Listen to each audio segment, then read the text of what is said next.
Alright,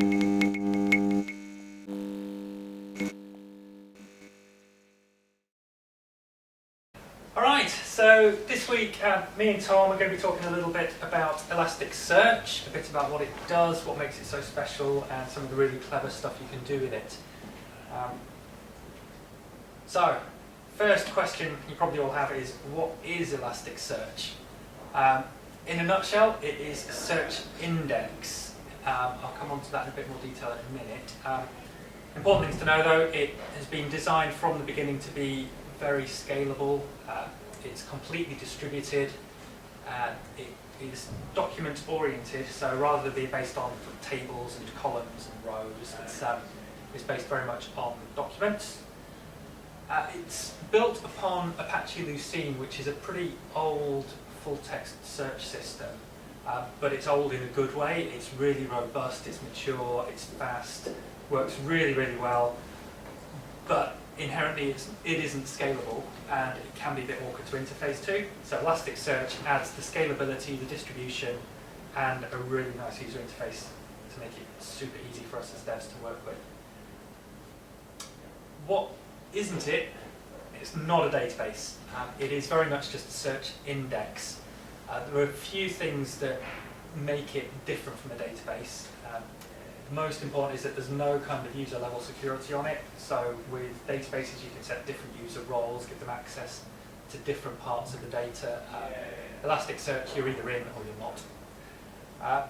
It also doesn't have ACID compliance. I'm not going to go into that in a lot of detail, but basically that means in a traditional database system, if you put data in, it stays. It's guaranteed to be there, it's guaranteed to be written, it's guaranteed to be consistent, all these good things for relational data.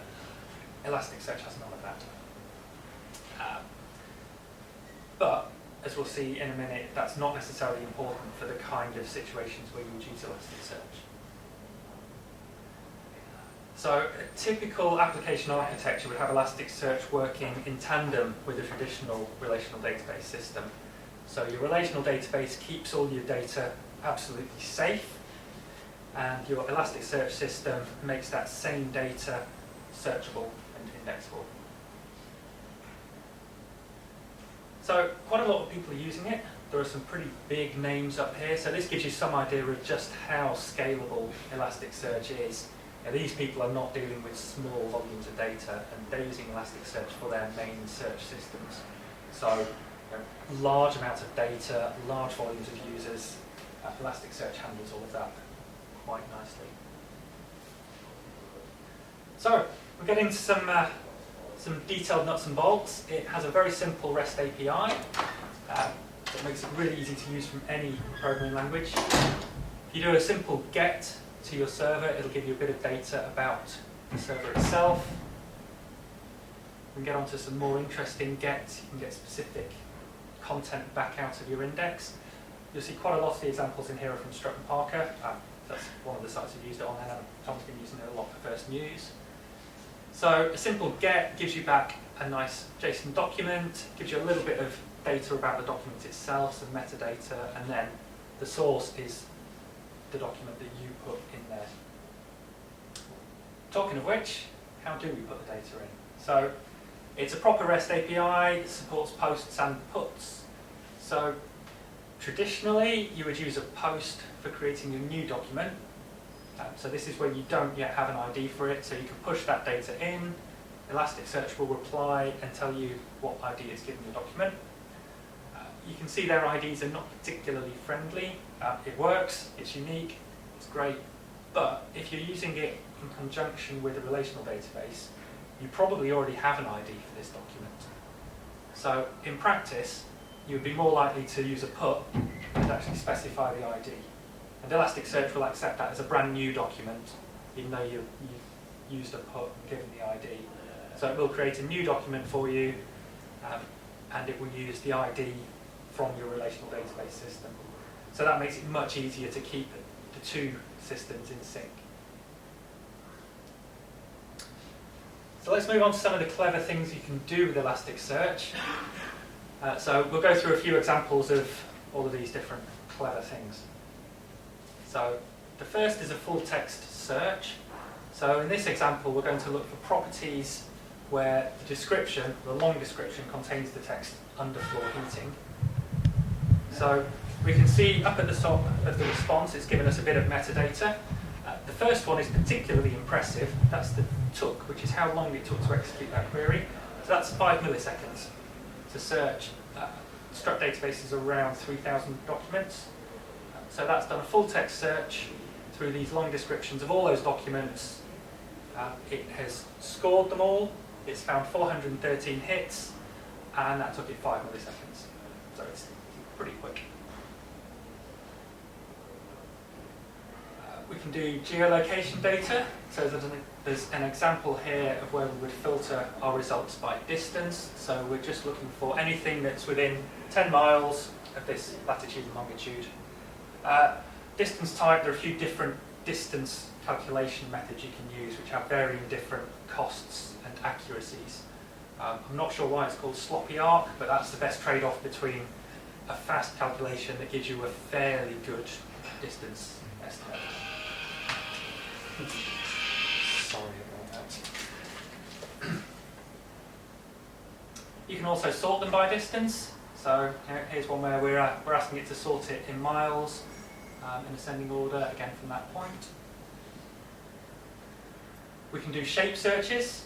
So this is another one we use on Struct where we allow the user to draw a search shape on a map. And Google Maps will give you back a set of latitude and longitude points for the shape which has been drawn. And we can then pass that straight into Elasticsearch, and it will then find any points that fall within that shape. However complex the shape might be, it does all the calculation for you. Now, pass over to Tom, who's going to talk about aggregations. That's my bit. So, everything Mark's been talking about so far is around querying the Elasticsearch index and returning the results that you need. Now, something else that Elastic can do is aggregate that data to work out either new metrics or existing metrics that you've stored there. So, there's different types of aggregations that you can carry out. A metric aggregation would say work out an average of all of the values in your index. For example, you might have a price against the property. You might have returned 5,000 results, and you might want to say, well, what's the average price of all of those results? Now, if you were trying to do that with MySQL, you'd be querying on a huge amount of data, and you couldn't do that. You'd have to use a small page size. With Elasticsearch, you can query against the whole results set. So, I mean, obviously it's very powerful, so it allows you to do a lot more than you'd be able to do with a traditional database. What's incredibly powerful is that you can nest these aggregations. So I talked a little bit about metric aggregations. Bucket aggregations allow you to group results by a certain metric. So you could say all properties that are within a 100-mile radius of a location, give me a bucket of those, give me an extra bucket that are over 100 miles away, give me an extra bucket that are over 200 miles away. Now, with those 3 buckets that you've got there, you could then create another aggregation inside of that to say, of this bucket, give me the average price, or of this bucket, give me the average price. Now, you're then working with giant result sets and able to work out very precise metrics from those large result sets. So this is a small example of that.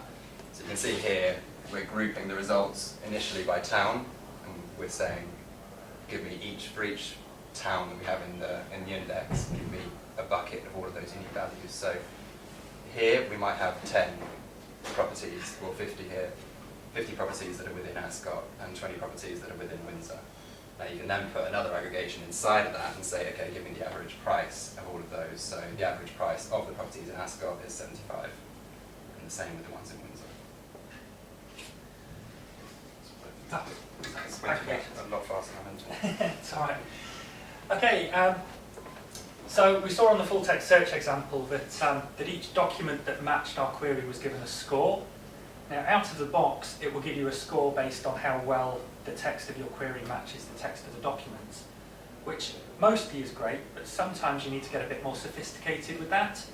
So we had an example in Struct where we needed to query their articles, their news articles that they'd written on the site. And we wanted to be able to find ones that are relevant to the user's search term, but to promote more recent articles and sort of demote older articles. So Elasticsearch lets you create these custom scoring functions, and this enables us to put a bit of a weighting factor on these more recent documents. So we give it the date, the scale, a bit of an offset, and tell it how to tune that decay function. So it'll let you do all kinds of other clever custom scores as well. So you could have, for example, properties that are closer to the location you're interested in, but you might also be interested in some that are further away if they're particularly cheap, for example. So you can combine the price and the distance to make your own custom scores. And possibly the most powerful bit is you can combine as many of these things as you like in your query. So what I have here is an actual search from the Stratton Parker website. It goes on over several pages. So we can see we're querying for just ones that are for sale. We put a price range in there, so min and max price.